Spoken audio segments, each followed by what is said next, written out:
Jenny Claffey is with us because the Australian Open has started overnight. Jenny, how are you? Very well, thanks for having me here. Already pre-tournament there was loads of stuff to talk about, and now that the tournament has started there's plenty to talk about. Nick Kyrgios is out, Naomi Osaka's out for the year, it looks like, having a baby, and Djokovic has called a press conference because we think he might be injured. We're still waiting to find out what's going on here. Well, hopefully we don't see that dropping like flies. Like Nick Kyrgios just pulled out there last night. Was hoping for a bit of a spicy contention with him. This Australian Open, being at home, you know, in front of the Aussie fans. He was due to have a quarter-final matchup with Djokovic if they both got there, so that would have been really exciting. Yeah, it'd be disappointing if we lose Djokovic. And you know, well, he'd be playing for number one. He'd be trying to rival Nadal's 22nd Grand Slam, so hopefully he's not going to withdraw. He injured his hamstring, I think, so let's see what happens. The last 3 minutes there, Sasa Osmo, the Serbian journalist who broke that news earlier this morning, has just tweeted pictures of Djokovic on a practice court. Okay. So he has come out to swing a racket. So he's being a bit dramatic. But he could be testing it to see if he's match fit, just like Kyrgios did. Because that's when Kyrgios is knocking about with Kokkinakis, we won the doubles with last year, and decided I don't want to play. Am I doubting here? But is there not like always I'm really sick, I'm injured, and then he goes and crush someone? Is that not? He does actually do that. You look at some of his matches, those injury timeouts, those questionable injury timeouts. But at that level, and the age he's at, 35 in tennis terms, that's kind of a little bit older. He has to be so careful, you know. And at this stage of the season, at the very start, he probably doesn't want to risk anything, you know. Yeah, I mean, he did the same in 2021 before the third round. He didn't practice, and everybody got worried. He won it. I watched the Williams, King Richard, Arantxa Sanchez Vicario pulling the trick of she's getting absolutely hammered by Venus in Venus's first tournament. It's like, I'm injured, and then 12 minutes later comes out and beats the crap out of her. Takes the toilet break for. Yeah, the toilet break rule is definitely a thing that should be reviewed. Like, how many times do you see players going off at the end of sets and then they come back and then they steamroll their opponents? Yeah. And the injury timeout, that's even more. The toilet, okay, you can kind of justify that. Is there a cap on how long they can be in? I guess that you can't really limit someone if they need to go to the toilet. Injury timeout, I think it's 3 minutes. You have 3 full minutes on court, and then they can go off for a certain amount of time. Right. I'm not sure exactly how long that is. And then the toilet break, when I was playing, you used to have to be back under the 10-minute mark. But that's because the toilets were off-site nearly from the courts. Yeah. But yeah, that's a huge. That shift in momentum is massive at the end of a set. Yeah, Djokovic certainly seems to like to have that whole, obviously the siege mentality that he has managed to create for himself through multiple different ways. But that whole kind of I'm injured, it's me against the world thing seems to suit him very well. So I'm willing to bet, I could be proved wrong in the next 8 minutes before we go off air, that this is all manufactured nonsense, and he's going to be totally fine. And when he's standing over the bloodied corpse of whoever he beats in the final, it'll be like, we can play this tape at that point. My hamstring what? Let's assume he's fit. Who's going to win this tournament? Djokovic. Right. It is Djokovic's to lose, I think. You know, he's on a mission. Since September last year, he is on a mission. He's won, I think, 26 of his last 27 matches, and he hasn't lost from Australia since 2018. He's almost as comfortable in Australia as Nadal is in the French Open. He's going for his 10th Australian Open. I think it's his to lose. Does the weight of the numbers get to, I'm sure Djokovic doesn't really care, but to match Nadal's 22 Grand Slam singles, like, I'm sure it's on his brain, but he doesn't seem like someone who would get too worked up about it. Yeah, well, he actually was asked in press conference during the week how he felt about that, and he said he wants to be known as the greatest tennis player. So I'd say it's all he cares about, Shane. Yeah, to be honest. Yeah. But I mean, he doesn't get nervous thinking about the fact that this is to level Nadal's record. Like, he's not someone who lets that get the better of him, I suppose. Definitely not. No, he's so mentally tough. I think Djokovic, he's just one of the best there is on that side of the game. That I don't think he lets those things faze him at all. I thought that's what exactly gets to him, isn't it? That he can't stand the idea of someone statistically being better than him, because that's what drives him. Like, Nadal hates talking about the Grand Slam record, even though he's leading it. He doesn't seem to have any public interest at the very least. But Djokovic, every chance he gets, he talks about it, isn't it? Well, maybe I should say that won't stop him becoming like. I don't think that's going to be the thing that stops him. He's going to surpass that 22 Grand Slams for sure. I said it 30 is his number. I definitely think he's gonna get to 30 if he can stay fit and stop feigning these injuries. Yeah, he should be. All the more reason to assume that he is going to play this thing. Was Kyrgios a realistic contender, or had we seen enough from his form over the last 6 months of last year? Like, Kyrgios plays so rarely sometimes that it's hard to know if he was going to be good enough to win this anyway. Yeah, I had him as kind of a dark horse for the tournament. I wouldn't say he was going to necessarily contend, but I think he could have better results here than he has in previous years. He had a great year last year, his best on tour. He seemed to be a little bit more up for it and kind of training better and more motivated, so we could have seen maybe better results from him, but I don't think he could have contended for the title here. As I said, he would have met Djokovic maybe in the quarter-final, and Djokovic is just a scary player here in Australia. What you make of their loving Djokovic and Kyrgios? Remember 2 years ago, Kyrgios tweeted Djokovic as a tool when he was on about the quarantine request that he asked for the players, and now 2 years on, they're best buddies. Do you buy it? Not at all, no. Well, what's happening there as well? I don't know, I use that for the public because they're definitely not going out for dinner, the two of them. And they said they would after the Wimbledon final, but no. If they went out for dinner, we'd know all about it, wouldn't we? Would be all over social media. Yes. Yeah, but I'd say that's a publicity stunt for both of them for popularity. Like, people are going to be looking to follow that if that becomes a bromance, but I don't think that's based on anything real. It's a shame with Kyrgios because, like, if it's a cyst they found in his meniscus, like that sounds really serious. And he went into the press with his physio, who said he's looking at Indian Wells in March for a comeback, and like he's probably all about momentum. And if he doesn't play anytime soon, like, might not see much of Kyrgios again. Yeah, they're saying he needs to go for surgery and that, and he'll be off for February. But as you said, like, if he gets any layoff, that could be it. He could be off focusing on other things back home in Australia. That's not tennis. But I do think he seems to have a bit more fire in the belly since last season. But he's probably gunning for that one Grand Slam so he can finally retire. Who can beat Djokovic? Like, it's a massive shame that Carlos Alcaraz is injured, but you look at Ruud and Tsitsipas. Like, is it more a hope that one can beat them, or is there an expectation that one of those players could maybe put it up to Djokovic on their day? Yeah, well, I think Nadal maybe in the final. Those two will meet in the final. That could be a spicy matchup. But I have a contender. My contender for the men's side would be Felix Auger-Aliassime, the guy we saw in Breakpoint. Yeah. He's the 6th seed. He's a very good player. He's only 22. Again, coming in with great form. He's won 26 of his last 29 matches, won 3 titles at the end of last year. So he's really coming in and fresh. So I mean, he could be somebody who could beat him. He's got a game to play against the top guys. He played Nadal in the French Open last year and was 2 sets to love up against him, but lost that. So he's had experience at that high level, but I can't really see anybody else in that draw. Like, there are guys to look out for, but I don't think guys who are going to beat Djokovic. What about last year's finalist Daniil Medvedev? What's happened with Medvedev in the last year? Yeah, since last year he lost in the Australian Open final again, 2 sets to love up against Nadal, and has just fallen off the radar really there.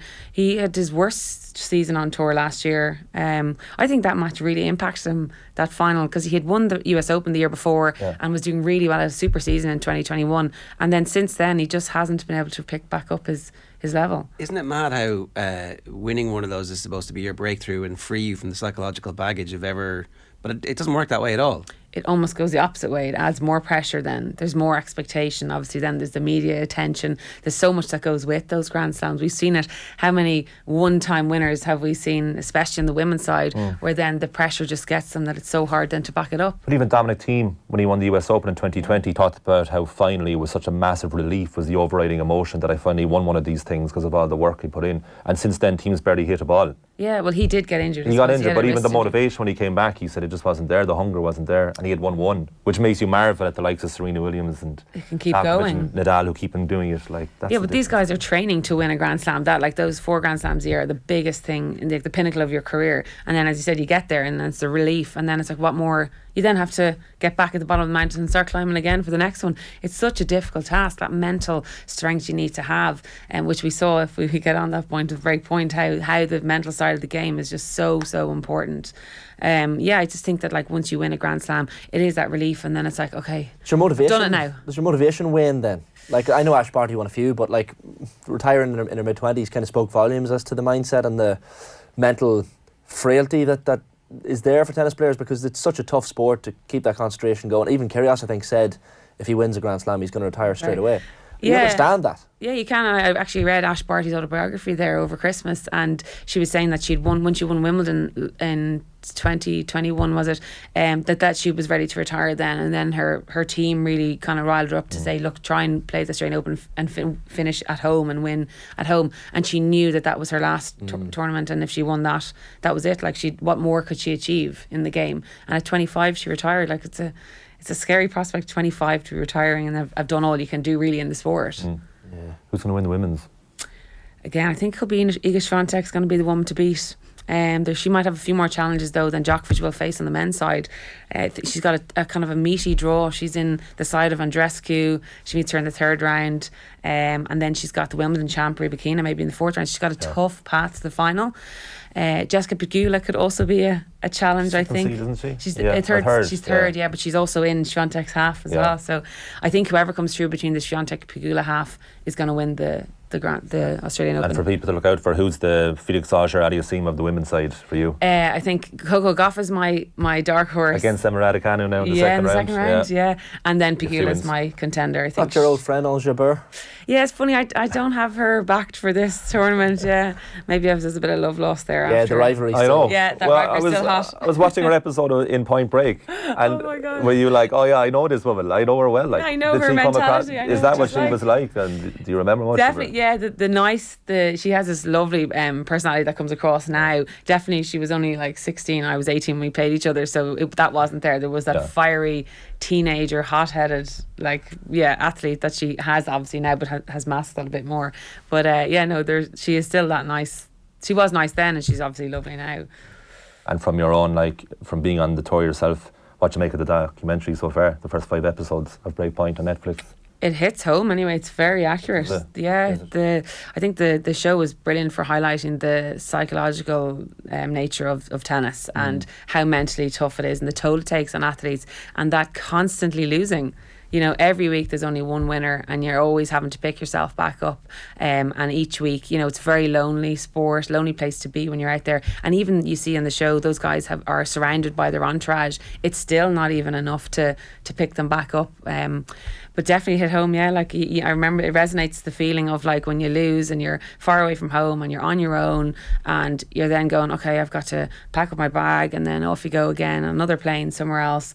And then it's always that hope and aspiration that you're going to be the last one standing at the end of the week.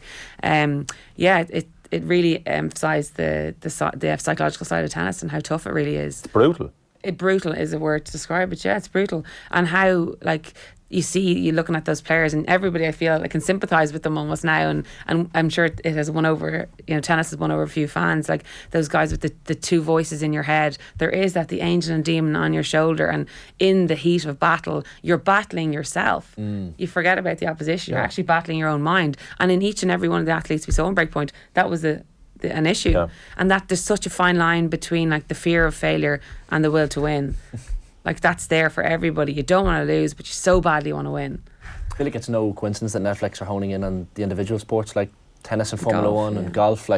Just the mindset and the individuality of it. You've only yourself to blame in some ways, and you've only yourself to celebrate with in the good times as well. So Maria Sakkari, when she gets annihilated in the Indian Wells final against Iga Swiatek, and then afterwards she's doing the warm down on the bike, and she just says kind of in a resigned fashion, it was in this sport you have to get used to losing because you lose more than you win unless you're one of the big three. And I was and she's one of the best players in the world, and it feels like watching her, she's I'm never going to be good enough for myself or expectations around me. There is that self-loathing they have, that's the word. Yeah, that's where it's so brutal. It's even if you are the winner at the end of the week, you win it, and that's amazing. It's such excitement, and then you have to pack your bags and go to another tournament. You really never you suffer the losses far more than you ever get to enjoy the wins in tennis and in individual sports. There's a viral clip already doing the rounds. Rafael Nadal warming up before the French Open final next to Casper Ruud, and Nadal goes on to win 6-3, 6-3, 6-love. So in hindsight, it looks like, he totally psyched them out. But is that not Nadal just being Nadal? That is Nadal being Nadal. Totally. He does that for every single match.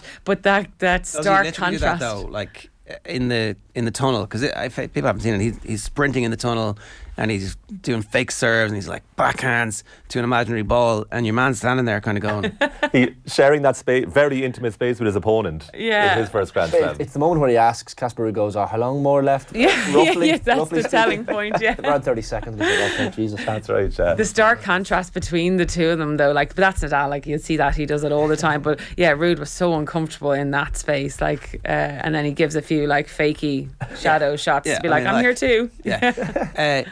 But you're not called out and introduced to every game, are you? Was it extra long because it's the start of the final? Do you know what I mean?